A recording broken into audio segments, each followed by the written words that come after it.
So as you are planning your memoir essay, I want to remind you can go beyond just writing a traditional essay, writing text. You can get creative if you want to. So if you have any ideas or notions that you're messing around with, go for it. If you just want to see some examples of what it is to do memoir outside of just writing a traditional essay, I have a few examples for you here today. I have recently finished Good Talk by Mira Jacob. And she is Indian American, and so she's done a graphic novel where she is sort of answering questions that her son asks. She uses some photographs with word bubbles, but she also has drawn figures of herself and other characters that she uses throughout. So there's pictures of her family, and that's her. So she's drawn herself at a few different ages, and she's basically telling the story of what it is to be a person with brown skin in the United States in this day and age. In particular, when she's talking to her son, who's young. So this is a really good book, and it's an example of memoir that uses a combination of actual photographs and then drawings. It almost seems like she drew the figures of her characters and then cut them out, because she just uses the same figures page after page. It's not like she's doing a different drawing for every page. So there are ways to kind of save on the labor if you want to try something artistic.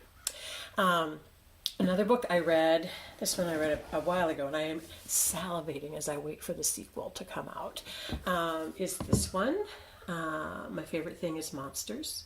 And this author, Emile Ferris, she is writing about when she was a young girl in this version, and she always thinks of herself and draws herself as a monster. So this is her throughout the book.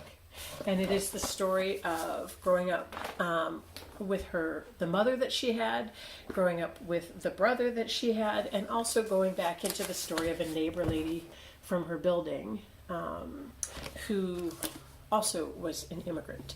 So this is a fantastic book. So I want to say, if you've never really looked at graphic novels, they can be a revelation, because the way that they are telling stories is often more powerful, and it sticks with you more, because the writing can still be beautiful, but you can use those images as kind of an extra form of punctuation, where the reader turns the page, reads the text, and then looks at the picture, and sometimes the picture is the thing that enhances the text, that makes you kind of an oomph kind of moment.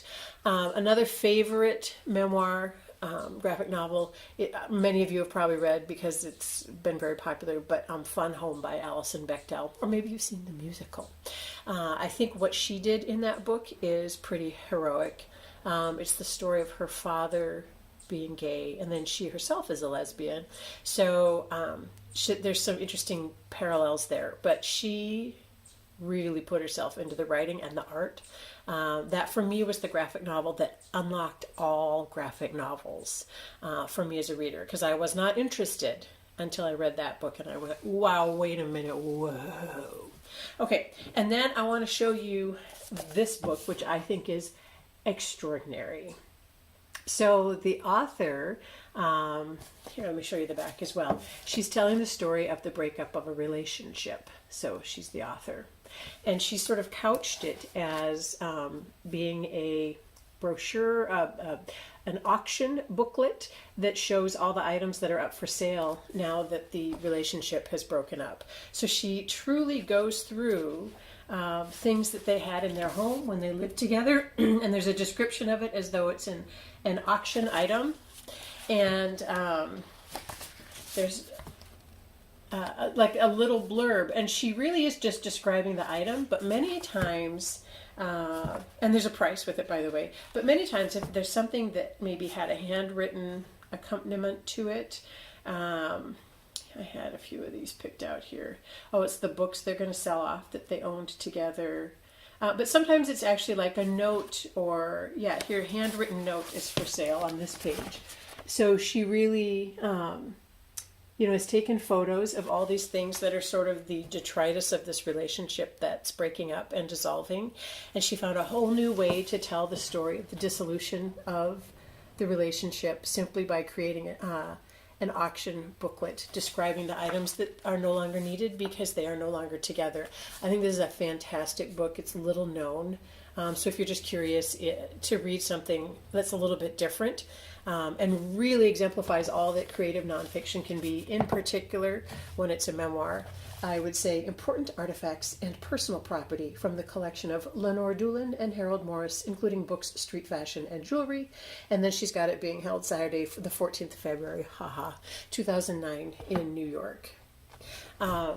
So please feel free. Maybe you, as you write your memoir, want to do something where you write small chunks of one story, but you intersperse it with, let's say, small snippets of a video, either that you make, or maybe it's a video from your childhood and you're technologically savvy enough to, edit it down. Maybe you want to do something with photographs. Why not? But maybe you want to just come up with a concept like that auction booklet, like a whole idea of how to tell a story that isn't just traditional paragraphs following each other, but is something more, I don't even want to say artistic, that seems strange. I would just say conceptual. So do what you want to do for your memoir. But remember, in this class, you do have license to try and take yourself out of what you might normally do.